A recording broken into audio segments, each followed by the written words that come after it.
एक दिन शालिनी के पिता ड्यूटी से लौटकर कहते हैं, मेरा ट्रांसफर नैनापुर गांव में हो गया है। पापा, मैंने अपने दोस्तों से सुना है कि नैनापुर गांव में चुड़ैल रहती है जो लोगों की आंखें निकाल कर ले जाती है। ऐसा कुछ नहीं है बेटा, और 6 महीने की तो बात है, फिर हम यहाँ वापस आ जाएंगे। शालिनी का परिवार नैनापुर में एक किराए का मकान लेकर रहने लगता है। शालिनी की शादी तय हो चुकी थी। वो अक्सर देर रात तक बालकनी में अपने होने वाले हस्बैंड से बातें किया करती थी।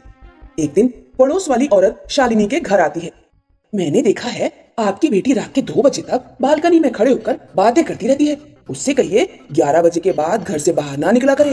क्या आपको पता नहीं कि गांव में आंखें निकालने वाली भूतनी घूमती रहती है? बहन जी, हम इन सब अंधविश्वासों पर यकीन नहीं करते। एक रात जब शालिनी की माँ और पिता सो रहे थे तो दोनों को अचानक शालिनी के चीखने की आवाज आती है। वो दोनों दौड़कर ऊपर शालिनी के कमरे में जाते हैं। माँ, मुझे कुछ दिखाई नहीं दे रहा। वो चुड़ैल, माँ वो चुड़ैल मेरी आंखें ले गई। मेरी बच्ची, ये क्या हो गया? जब लड़के वालों को पता लगता है कि शालिनी अंधी हो गई है तो वे शादी तोड़ देते हैं। माफ करना शालिनी, मेरे घर वाले ये शादी करने के लिए मना कर रहे हैं। पिताजी, मुझे मेरी आंखें वापस चाहिए।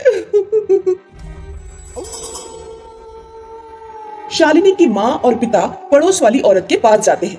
भाई साहब, मैंने तो पहले ही समझाया था। बहन जी, वो चुड़ैल कौन है, कहाँ से आती है, कहाँ चली जाती है और वो लोगों की आंखें क्यों ले जाती है? पूरी तरह सही बात तो किसी को भी नहीं पता, लेकिन गांव वाले बताते हैं वो चुड़ैल तो सिर्फ एक नौकर है, उसके पीछे एक तांत्रिक का हाथ है। तांत्रिक ने चुड़ैल को गुलाम बना रखा है। अगर हम उस चुड़ैल का पीछा करें तो शायद हम तांत्रिक तक पहुंच जाएं और पता लगा ले कि वो चुड़ैल से ऐसे काम क्यों करवाता है। गांव के कुछ लोगों ने ऐसा करने की कोशिश की, लेकिन फिर वो लौटकर कभी नहीं आए। चाहे जो भी हो, लेकिन अपनी बच्ची की आंखों के लिए हमसे जो हो सकेगा हम करेंगे। एक रात शालिनी की माँ अपनी असली आंखों के ऊपर नकली आंखें लगाकर गांव के चौराहे पर खड़ी हो जाती है। रात के 1 बजे चुड़ैल आती है। शिकार, वो भी चौराहे पर। चुड़ैल शालिनी की माँ की ऊपर की नकली आंखें निकालकर ले जाती है। फिर शालिनी के मम्मी पापा चुड़ैल के पीछे पीछे जाते हैं। चुड़ैल जंगल में एक टूटे फूटे मकान में घुस जाती है। शालिनी के माता पिता मकान में झांक कर देखते हैं। अंदर एक तांत्रिक आग वगैरह जलाकर मंत्र पढ़ रहा होता है। आ गई मेरी गुलाम चुड़ैल। ये लीजिए मेरे आका। अरे मूर्ख, ये तो नकली आंखें हैं, किसी ने तुझे बेवकूफ बना दिया। मैं आपको 100 लोगों की आंखें लाकर दे चुकी हूँ, अब मुझे आजाद कीजिए। अभी नहीं, अभी तुझे 50 लोगों की आंखें लाकर और देना है। शालिनी के माता पिता तुरंत पुलिस को फोन कर देते हैं। पुलिस आकर तांत्रिक को पकड़ लेती है।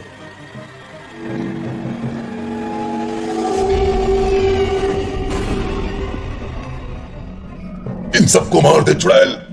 नहीं, अभी तक मैंने तेरी बात मानी, बहुत लोगों को मारा, लेकिन अब मैं तेरी बात नहीं मानूंगी। पुलिस वाला तांत्रिक के माथे पर रिवॉल्वर रखकर पूछता है, क्यों करता है ये सब? मैं ये आंखें अंग तस्करों को बेच देता हूँ। एक आंख का जोड़ा लाखों में बिकता है। तूने चुड़ैल से जितने लोगों की आंखें निकलवाई हैं, चुड़ैल से कहकर उनकी आंखें वापस ठीक करवा, वरना तुझे यहीं गोली छोड़ा दूंगा। नहीं नहीं, ऐसा मत करना। तांत्रिक सभी लोगों की आंखें वापस करके ठीक कर देता है। पुलिस वाले तांत्रिक को पकड़कर ले जाते हैं। शालिनी अपनी आंखें वापस पाकर बहुत खुश होती है। खटीमापुर गांव में मीरा अपने पति रोहन के साथ रहती थी। एक दिन काफी रात हो जाने पर भी रोहन घर नहीं लौटा। मीरा बार बार रोहन का फोन ट्राई कर रही थी, लेकिन फोन भी नहीं लग रहा था। मीरा परेशान होकर पड़ोस वाली शांति के घर जाती है। शांति दीदी, मेरे पति अभी तक घर नहीं लौटे हैं, न ही उनका फोन लग रहा है। क्या तुम्हारे पति मनोहर अस्पताल वाले रोड से लौटते हैं? हाँ, क्या हुआ? जल्दी चलो, मैं अभी गाड़ी निकालती हूँ। लेकिन हुआ क्या? अस्पताल वाले उस रोड पर रात में एक आत्मा भटकती है। ऐसा सुनते हैं कि वो आत्मा लोगों का दिल निकाल लेती है। शांति और मीरा कार से राम मनोहर अस्पताल वाले रोड की तरफ निकलते हैं। उधर रोहन के अस्पताल वाले रोड पर कार खराब होती है। ये रोड कितना सुनसान है, किससे हेल्प मांगूं? फोन में बैटरी भी खत्म हो चुकी है। तभी आत्मा रोहन के सामने आती है। तेरी गाड़ी मैंने खराब की है, अब मैं तेरा दिल निकालूंगी। रोहन डर से बेहोश हो जाता है। आत्मा रोहन के सीने में हाथ डालकर रोहन का दिल निकालने ही वाली होती है कि तभी मीरा और शांति कार से वहां पहुंच जाते हैं। शांति चुड़ैल पर गंगा जल छिड़क देती है। आज जा रही हूँ, लेकिन जैसे ही मौका मिलेगा वापस आऊंगी। ऐसा कहकर आत्मा वहाँ से चली जाती है। मीरा रोहन के मुंह पर पानी के छींटे मारती है। रोहन को होश आ जाता है। तीनों लोग घर पहुँचते हैं। दीदी, वो आत्मा लोगों का दिल क्यों निकालती है? 8 साल पहले की बात है। मनोहर अस्पताल वाले रोड पर एक नवविवाहित जोड़े का एक्सीडेंट हो गया था।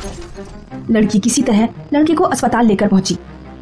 लड़का जिंदा था, लेकिन डॉक्टर्स ने चालाकी कर ली। डॉक्टर्स ने लड़के को मृत घोषित कर दिया और लड़के का दिल निकालकर अंग तस्करों को बेच दिया। लड़की ने अस्पताल वालों पर केस किया, लेकिन केस हार गई। अपने पति को खोने और न्याय न मिल पाने के कारण लड़की ने आत्महत्या कर ली। तब से उसकी आत्मा उस अस्पताल वाले रोड पर भटकती है। वो अस्पताल की 2 डॉक्टर्स को मार चुकी है, 3 अभी बाकी हैं। उन तीनों ने अपने घर पर तांत्रिकों का पहरा लगवा रखा है। अब जो भी उस अस्पताल वाली रोड पर फंस जाता है, आत्मा उसका दिल निकाल लेती है। चलो, बहुत रात हो गई है, अब मैं सोने जा रही हूँ। शांति अपने घर सोने चली जाती है। मीरा और रोहन अपने घर आकर सो जाते हैं। कुछ घंटों बाद मीरा अचानक से उठ जाती है और अजीब अजीब हरकतें करने लगती है।